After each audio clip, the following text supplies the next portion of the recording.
नमस्कार दोस्तों, आप सभी का हमारे YouTube channel SSC coaching centre में स्वागत है। आज बहुत दिनों के बाद मैं रीजनिंग का वीडियो लेकर के आया हूं और इसलिए लेकर के आया हूं कि ये प्रश्न आपके लिए बहुत जरूरी है। प्रश्न सामने लिखा हुआ है, आप इसे एक बार खुद से करके देख लो कि ये प्रश्न कितना जरूरी है और क्यों आपको आना चाहिए, क्योंकि इसका जो मेथड है वो अलग टाइप का दिया गया है। ठीक है, अलग टाइप का कैसे? यहां पे देखिए मिसिंग नंबर ये रहा। बहुत सारे बच्चों के दिमाग में थिंकिंग ये कि बीच में 16 कैसे आया, बीच वाली संख्या 24 कैसे आई। उसी से हम पता लगाएंगे कि यहां पे ये क्या आ रहा है। ठीक है, उसी से पता लगाएंगे भाई। क्लियर है इतना सभी को? अब मैं कैसे करूं, मुझे बीच वाली संख्या ये कैसे मिलेगी? बहुत सारे बच्चे इन दोनों संख्याओं का कुछ करेंगे, इन दोनों संख्याओं का, लेकिन आंसर फिर भी नहीं आने वाला। तभी तो मैं कह रहा हूं बहुत दिनों के बाद लेकर के आया हूं और मुझे ये प्रश्न जरूरी लगे थे, इसीलिए लेकर के आया हूं। तो देखिए इसका जो ट्रिक है, जो लॉजिक है वो क्या है। एग्जामिनर ने इसका जो पैटर्न है किस हिसाब से सेट किया वो सीख लीजिए। हमें देखिए एक हिंट ये भी मिलता है कि जिस तरफ बड़ी संख्या होती है उस तरफ हम प्रश्न को सॉल्व करें।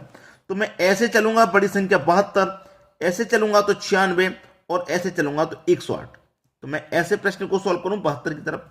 तो 72 मुझे लाना है तो 24 का और 6 का कुछ करना होगा।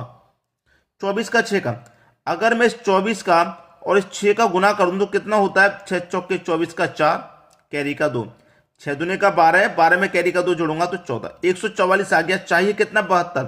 तो इस 144 में अगर मैं 2 से डिवाइड कर दूं तो कितनी बार जाएगा भाई? ये 72 बार ही जाएगा। क्लियर? 72 बार में जाएगा ये। 72 आपका आ गया।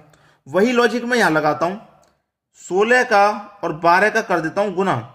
12 छिंग 72 का 2, कैरी का 7, 12 कम 12, 12 में कैरी का 7 जोड़ दूंगा 19। यहां 2 से डिवाइड किया था, यहां भी 2 से डिवाइड कर दूं, कितनी बार जाएगा? 2 निम्मे का 18, 1 बचेगा 12, 2 छक्के 12, 96 बार गया और यहां आपका 96 ही दिया गया। अब वही लॉजिक यहां लगाना है, इन दोनों का गुना करना है। गुना करने के बाद जो आएगा उसमें वो आपका 2 से डिवाइड कर देना, 108 आएगा। तो इन दोनों का गुना कर देना भाई, क्वेश्चन मार्क और 18 का गुना कर देना है।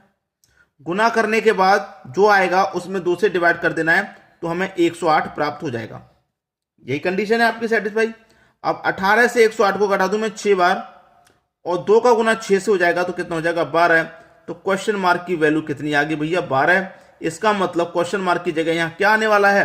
12 आने वाला है, जो कि बी ऑप्शन में दिया गया है। उम्मीद करूंगा सभी को प्रश्न अच्छे से समझ में आ गया। अच्छा था प्रश्न, बहुत कम बच्चे इसे सॉल्व कर पाते। अब देखेंगे अगला प्रश्न। अगला प्रश्न है, ये आपके पास 3x4 का सिमेट्री है और नीचे की तरफ चलेंगे बड़ी संख्या 90, 65 और क्वेश्चन मार्क। तो एक हिंट मिल गया कि प्रश्न को हमें नीचे की तरफ सॉल्व करना है। तो 8, 7, 6 का कुछ कीजिए कि 90 आ जाए। कुछ कीजिए ऐसा। क्या मैं सभी को जोड़ूं, घटाऊं, क्या करूं? देखिए अगर मैं ऊपर की दोनों संख्याओं को जोड़ लेता हूं तो 8 और 7 कितना हो जाएगा? 15।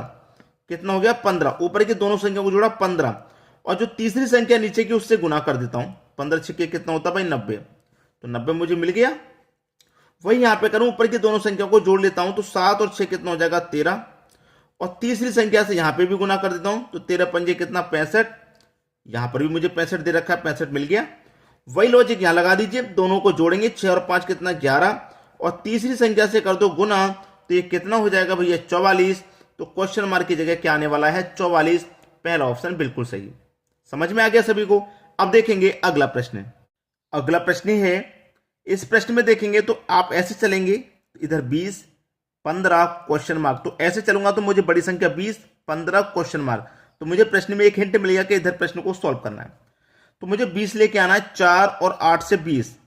ठीक है, अगर मैं 4 और 8 को जोड़ देता हूं, 4 और 8 को तो 12, 12 में फिर से 8 जोड़ दिया 20। अगर इन दोनों को जोड़ दिया 9 और 3 12, 12 में फिर से 3 जोड़ दिया तो 15। इस वजह से 6 और 6 को जोड़ दूंगा 12, 12 में फिर से 6 जोड़ दूंगा तो 18।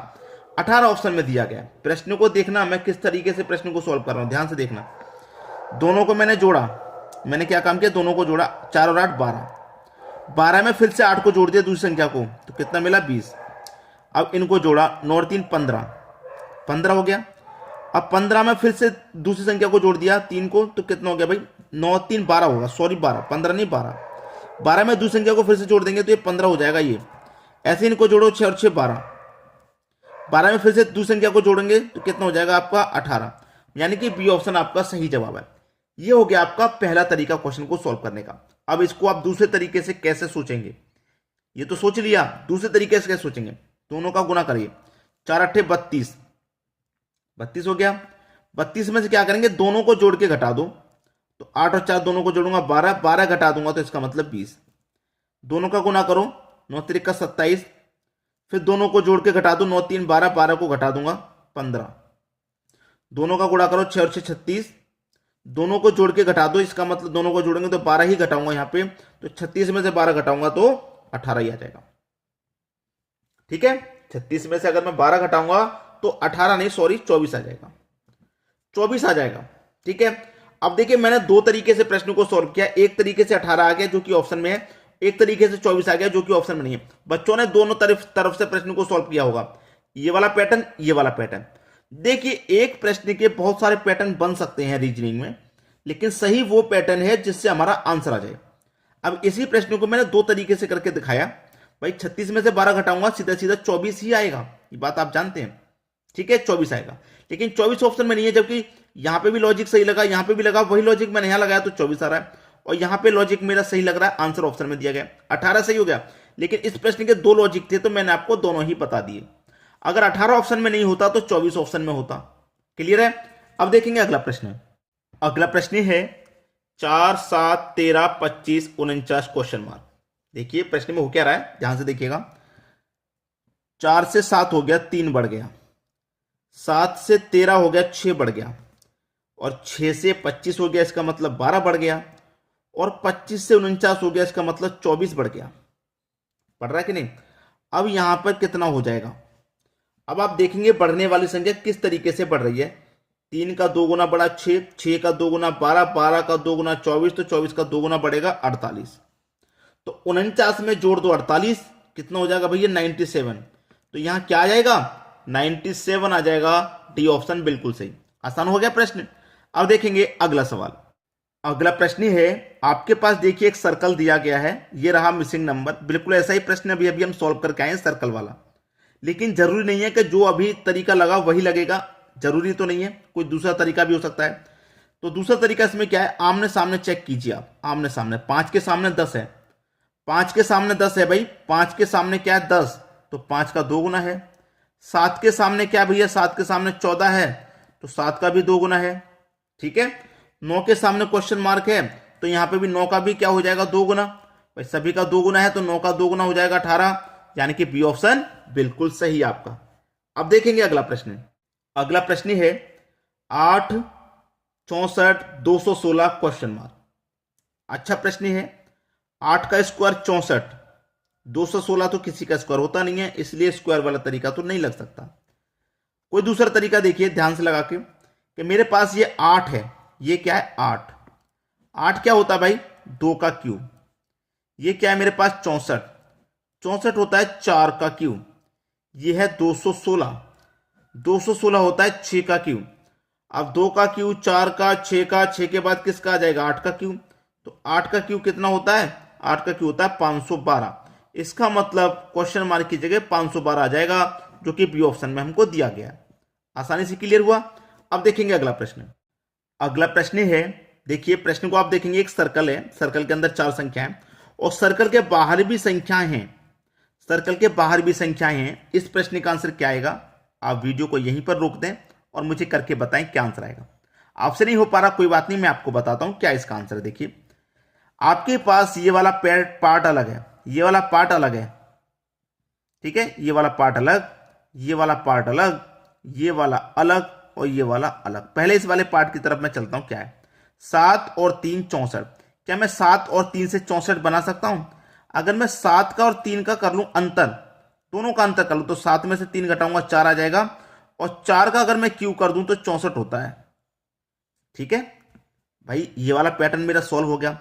इसके सामने पैटर्न है, उसमें भी यही तरीका लगाऊंगा, इन बाहर वाली संख्याओं का अंतर करूं, यहां पे मैंने बाहर वाली संख्या का अंतर किया 4 आया, यहां 5 का 4 का अंतर आएगा, और 1 का क्यू करूंगा तो भैया मेरा 1 ही आ जाएगा, और 1 ही दिया गया है, मतलब दोनों में सेम पैटर्न इस्तेमाल हुआ।